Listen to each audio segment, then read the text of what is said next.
Marami ang hindi makapaniwala sa naging laro ni Kay Sotto ngayong araw dahil naghalimaw ang ating big man sa second game nila laban sa team ng Yokohama B Corsairs. Hindi biro ang kanyang numero o stats sa game nito. Umpisahan natin sa rebound play ni Kai na nasundan kaagad ng isang inside play dakdak laban sa malaking import rin ng Yokohama. Mas maganda ang laro ni Kai ngayong araw kahit na marami talagang hard foul na binibigay sa kanya. Foul defense ang ginagawa dito kay Kay Sotto. Ilang ulit na napupunta si Kai sa free throw line. Bawing-bawi si Kay Sotto sa play na ito laban sa magulang na big man ng kalaban. Nabutatan ni Kay Sotto, nakuha pa niya ang bola. Solid na depensa ang kanyang ipinakita laban sa magaspang na sentro ng Yokohama B Corsairs. On point nga rin yung assist ni Kay Sotto sa play na ito kay Jordan Ngatay. Nakita ni Kai ang galaw ng New Zealand player na halos libre na nga ang pwesto. Nagustuhan naman natin ang mabilis na pasa ng guard ng Kushigaya Alphas sa play na ito. At kay Kai naman walang oras na sinayang, konting push lang ng bola sa ring para sa mabilis na pagpuntos at ang mga defender napatingala na lamang sa nangyari sa play ng Kushigaya Alphas na ito. Kay Sotto hindi rin basta-basta na lamang malulusutan ng player ng kalaban ang bumangga-giba. Ito ang naging eksena at bola ngayon ng Kushigaya Alphas outside ng Yokohama B Corsairs.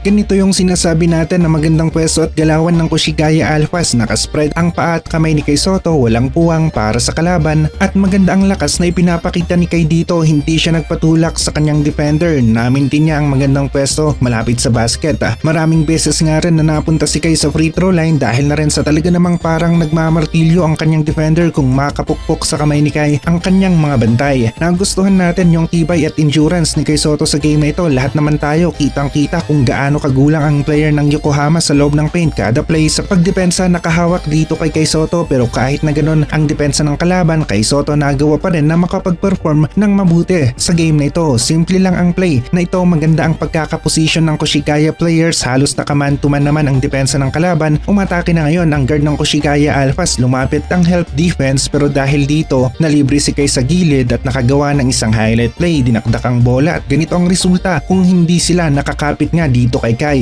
Pero alam na natin na sa bawat laro ng Kushigaya si Kay Sotto ang target talaga dahil sa dami ng nanonood sa kanyang laro, yung mga fans ni Kai at maging ang mga bashers luwa ang mata sa mga plays ni Kay Sotto. Maganda rin ang ipinapakita ng Kamata Kay Sotto combo. Hindi natin gaanong napapansin si Kamata sa loob ng paint pero yung tulong na naibibigay niya sa loob ng paint ay malaki ang impact para sa Kushigaya Alphas. May nakakatulungan si Kai sa pag-box out at kiskisan na rin sa shaded area. Kung mapapansin natin dito, lamang si Kai sa height kaya kapit na kapit ang sentro ng Yokohama. Laban dito kay Kay Sotto sa loob ng paint, maraming beses na ganito ang ginagawa ng Yokohama Bigs laban kay Kai at marami rin ang hindi nga tinatawagan ng referee na mga plays na foul sana para dito kay Kay Sotto. Maging sa 3-point area, nagpakawala ng tira si Kai at tandaan natin na meron ngang 3-point range ang ating big man na si Kai. Nauwi sa dalawang overtime ang laro ng Kushigaya Alphas laban sa team ng Yokohama B Corsairs at ang naging official stats ni Kai mula sa Japan B1 B-League mismo, 21 points, 19 rebounds. Ito ang nagawa ni Kay Sotto sa game nila laban sa team ng Yokohama. Talaga namang nagkahalimaw ang ating big man dito sa kanilang second game kontra sa B Corsairs ngayong araw. Naipakita ni Kai ang kanyang lakas laban sa malalakas na kalaban, yung talaga namang physical ang galawan sa loob ng basketball court. Kaya nga bilib tayo sa tibay ni Kai ngayon at yung endurance niya sa laro. Ibang klase ang stamina ni Kai, nakipagbakbakan talaga ng todo hanggang sa dulo.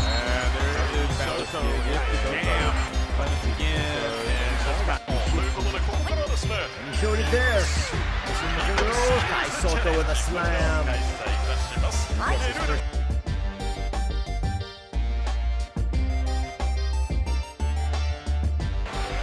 Even if he makes this one, still a one-possession game. Defender.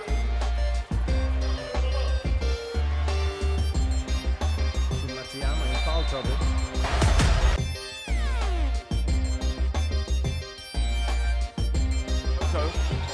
Puts it up so far, puts it down. How about that? 12 points. Isang positive na marka ito para sa ating big man na si Kai. Magaganda ang kanyang mga plays, hindi nagpatalo sa pisikalan, bakbakan sa loob ng paint at malalakas naman talaga ang kanyang mga nakalaban sa shaded area. Hindi biro ang pagiging rugged player nila, magugulang pa sa hawakan, hilaan, hindi nila hinahayaan na makaangat si Kai Sotto at kulang pa ang tawag ng referee para sa atin na mga foul laban sa team ng Yokohama B Corsairs. Pero gaya nga ng sinabi natin, Kai Sotto nagawa pa rin na maipakita ang kanyang A-game laban sa mga ganitong klase ng mga players. Isa ito sa magandang laro ni Kai sa Japan B1 B-League plus si Kai Sotto dito. Maganda ang laro na kanyang ipinakita at kailangan ito ng gilas ang ganitong klase ng performance. Mahaba ang naging break ng Japan B1 B-League, halos 2 linggo at parang pinagpag-ren ng mga players ang kalawang mula sa break na ito. Hindi ganon kasolid ang laro ni Kai sa first game nila laban sa team ng Yokohama B Corsairs, pero iba ang ipinakita ni Kai sa laro nila ngayong araw. Isa ito sa best game ni Kai Sotto sa kanyang muling pagbabalik sa Japan B1 B-League mula sa malalang injury at mahabang break.